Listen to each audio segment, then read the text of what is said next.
Hey guys, welcome back to my channel. Today I'm going to be talking about a missing persons case that really hit me hard. Like last night I was watching videos and I was watching this particular video about this particular person, and I couldn't go back. It was late. I would say it was about 11 o'clock, and I could not go back to sleep thinking about this guy. And I went to sleep and I woke up with nightmares thinking about him, and something told me that I have to make this video. Like, maybe by me making this video, my hopes are that someone out there will see him or know something about him and come forward and say something, because this is like really a sad case. So yeah, anyway, before we get into that video, thank you guys so much for tuning in today. I hope you guys enjoyed this video. If you do, don't forget to give it a thumbs up and leave some comments down below. Don't forget to subscribe if you haven't already, and ring that little bell next to the subscribe button. That way you guys know every time I upload a new video. I know I haven't been uploading consecutively or like on schedule, but I've been like maybe out of my mojo a little bit, but I'm trying to get back into it, and hopefully I still have you guys support. I love you guys so much. But anyway, let's get into this video. And this video is about a man called Bryce Laspisa. I hope I'm saying that correctly. I'm not sure if I am. So Bryce was a young kid. He attended high school in Illinois. He was like very well known. Everyone loved him. Everybody said he had a great personality, and he made a lot of friends. He was a great, nice, outgoing guy, and he had many friends in Illinois. And after he graduated in 2012, his family decided that they were going to move to California. So they moved to California, and when they got to California, he ended up going to college a couple of hours away from home in California, to a college called Sierra College, because he was very artistic and he can draw and he was good at building stuff and everything like that. So he decided to attend this college, and in this college he met his girlfriend, whose name was Kim. Around August 28, 2013, Bryce's friends and girlfriend started noticing that his behavior was different, and he started acting different and changing the way, that he behaved. For the most part, he was very respectful and very nice and very funny and, outgoing, but he started taking this medication for his ADHD, and this medication made him stay awake. So he started taking it at night for he could stay awake, and do his schoolwork or whatever. And he was doing a lot of partying, a lot of drinking, from what his friends say. So on that night of August 28th, his mother got a phone call from his friend, who was also his roommate, telling her that Bryce was acting really weird, and that he wasn't himself, and that he had given him his Xbox and a pair of diamond earrings that his mother had given him. Usually guys don't give away their Xboxes or their PlayStations. That's like their whole world, their whole life. So that was kind of strange, and he called his mom and he told her what was going on. So the mother got a second phone call from Bryce's girlfriend Kim, who told her that Bryce was acting strange and he wasn't himself, and he broke up with her over a text message, and he told her that she was better off without him, and that she didn't want to let him go because he didn't seem like himself. So she had his keys and she didn't want to give him his keys so he could leave, and he was like very upset about it, and she was telling the mother that he was acting strange and she was afraid to let him drive. So the mother got on the phone with him, and he told the mother that he was just going to drive straight up to his apartment, and that he was, fine to drive. And then when he saw her, he had something to talk to her about, which was very important. But he didn't give any detail about what that was. So anyway, the father spoke to him, and the father and the mother decided that it was okay, and they told Kim to give him the keys, and so she did, and he left, and that was the last time Kim ever saw him. Later that night, Karen, the mother, received a message from her insurance company stating that Bryce needed roadside assistance for his car. And she was concerned because Bryce said he was going straight home. So Karen called Bryce's apartment, and his roommate told her that Bryce had not been there all night and that he hadn't seen him. So the parents started looking through their credit card statement, and they realized that Bryce had used their credit card in Buttonwillow, California. So they assumed that he was on his way home. So around 9 o'clock in the morning, which was about 9 hours from the time that the charge was on their credit card, the father decided to call the tow truck company and find out, you know, like what happened. Why did his son even call the tow truck company? So the guy ended up telling him that Bryce called him because he ran out of gas and that he delivered 3 gallons of gas to Bryce. So you know, they were very concerned, the parents, and they were asking him a lot of questions. So the guy decided to go back to where he dropped off the gas and see if Bryce was still there or if there was any clues. When he got there, Bryce was still sitting in his car. It was 9 hours since he brought him the gas, and Bryce was still sitting in his car. So the guy asked him if he was okay.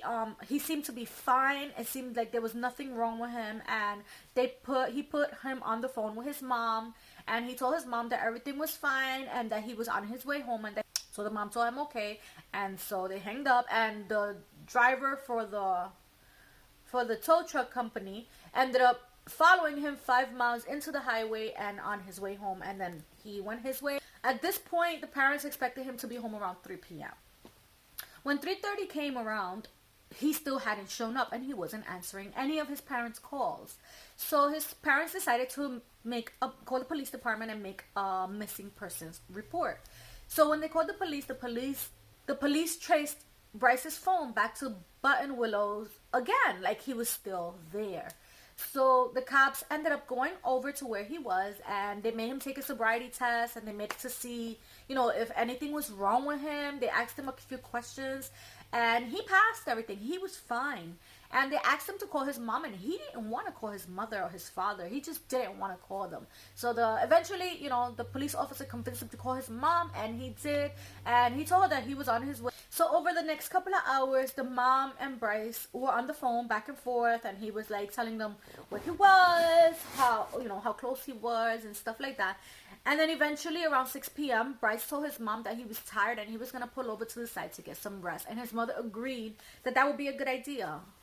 And so that was the last they heard of him. 8 o'clock that morning, the police knocked on the mother's door, and they asked her if anyone in her house was driving a beige Toyota Highlander, and she said yes, that was her son Bryce's car. They said that car had been in Castic Lake, had crashed over the hill, over the cliff, and it got to the bottom and it was crashed. But the problem was that the back window was kicked out, kind of like if Bryce escaped. Like, they couldn't find him, first of all, and the back window was broken out or kicked out, meaning he probably got out. And his stuff was in there. His cell phone was in there, his backpack was in there, all his stuff was in there, his ID, everything. But it was open, like if someone had took some stuff out. So they started investigating. They started looking at the cameras nearby and so forth, and they realized that Bryce had been going around in a circle, and he had been caught on camera 3 times going around in a circle around the same area, meaning he was just driving to nowhere. So Bryce had a huge tattoo on his left arm, and that tattoo was very, very big, and it was a Taurus tattoo. I will insert the picture so you guys can see. In case you guys know anything, there is a website on Facebook called Find Bryce Laspisa. And if you know anything, please go there and let them know whatever information you have, or let me know and I'll let them know. Bryce went missing from Castic, California. I don't know if I'm saying Castic right or not. California, on August 30th, 2013. He was 19 years old at the time when he disappeared, and he was last seen wearing white cargo pants, a blue and white checkered shirt, size 12 red and white Nike. At the time of his disappearance, he was approximately 5 feet 11, weighing at 170 pounds. He has red hair and green eyes. Or you can also contact the LA Sheriff's Department. And I hope that somebody out there sees him. I hope that somehow this video gets to somebody who has seen him, and we get Bryce back home, or at least we get some closure to the family. So anyway, the police put out divers who dived into the lake, figured maybe he fell in the lake or something. They searched and searched and searched for days, and they couldn't find him. He was not in that lake. They did an extensive search of the area and the lake, and there was no Bryce there. So they figured he just either wandered off or he was dead somewhere. I don't know what to think of this story. Like, I watched it last night, and I was touched deep down. Like, I was like, this guy could have hit his head. He could have lost his memory. Maybe he doesn't even know who he is, and he's wandering around the streets homeless. There's a lot of homeless people in California. He could be one of them. He could be just not knowing who he is, or just living another life, or maybe he wanted to leave. Maybe he just didn't want to. Maybe something happened with him and his parents, and he didn't want to like deal with them anymore, and he decided to start over. But how do you start over when you don't have ID, when you just like how do you start over without anyone finding you? So I feel really bad, and I hope that maybe somebody sees him, or maybe someone will hear this story and they'll be like, oh hey, I saw this guy in such and such place, and then maybe we'll get to the bottom of this. And Bryce, if you see this video, which I really highly doubt it, please reach out to someone so we can know that you're okay at least. There are many home, like I went on the Facebook page yesterday for Bryce. They have like a Find Bryce Facebook page, or Bryce Missing, something like that.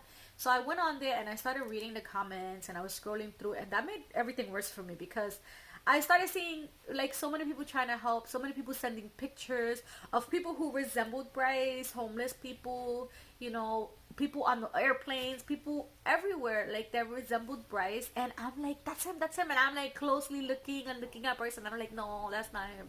And it seems like a lot of people want to help find him. So anyway guys, that's the end of this video. I hope you guys enjoyed this video. If you did, please don't forget to give me a thumbs up and leave some comments down below. Subscribe if you haven't already, and don't forget to ring the little bell next to the subscribe button. That way you guys know every time I upload a new video. Love you guys so much. Thank you guys for watching, and I see you guys in my next video. Bye.